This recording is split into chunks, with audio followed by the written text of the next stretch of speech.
Mr. Burroughs. Yes, ma'am.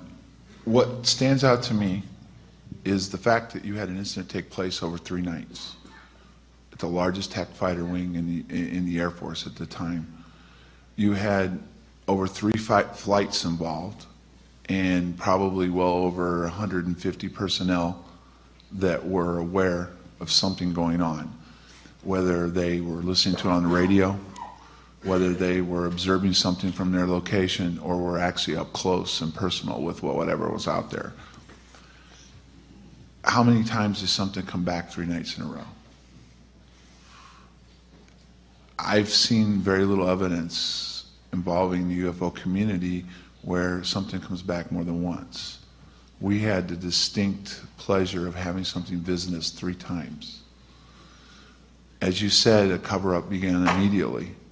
It drew the attention of somebody because the C-5 came in on Sunday night. What was reported was a team from Langley Air Force Base that had their own helicopters, their own vehicles, and their own security. They cordoned the force off. I was posted on the gate on Monday, Tuesday, and Wednesday, and my orders were, because I was already involved in the incident, that you'd be aware that some strange things could possibly be going on. If I saw anything happen, it was my job to not report it on the radio, but to call it in on the phone. Don't get alarmed by anything that could be going on, but if there's something of extreme importance, call it in on the phone. So we had a team out there investigating what we were involved with. What's also interesting to me is the fact that it was off base, and that wasn't our property. The United States Air Force was given the lead on this investigation. Why is that? What did they already know? Was there something that keyed them into whatever we were involved with? Why would they send a team in from Langley to investigate this?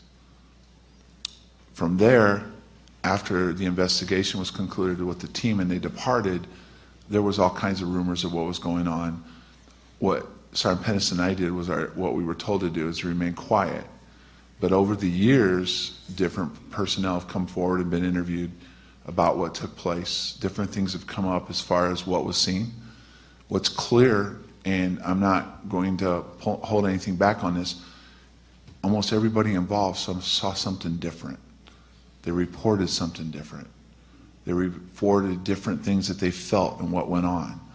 There was static electricity in the air. There was problems with equipment.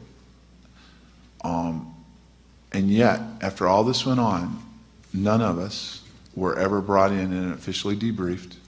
None of us were ever taken care of or checked out medically. But none of us were relieved of duty. And just recently, in the past 2 years, the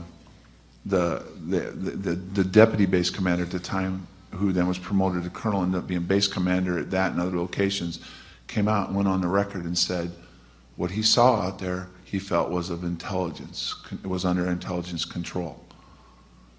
One of the questions that's come up to me over the years is, was it us?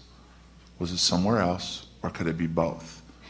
I believe what we were looking at out there on those 3 nights was something that was going on both with us, and whatever we were doing drew something in that created a reaction. And I believe this case could be the defining case in the history of UFOs that might be able to break this open if there's people that are willing to take charge of this in the positions of power and look into this. Thank you. Very well spoken. Thank you very much.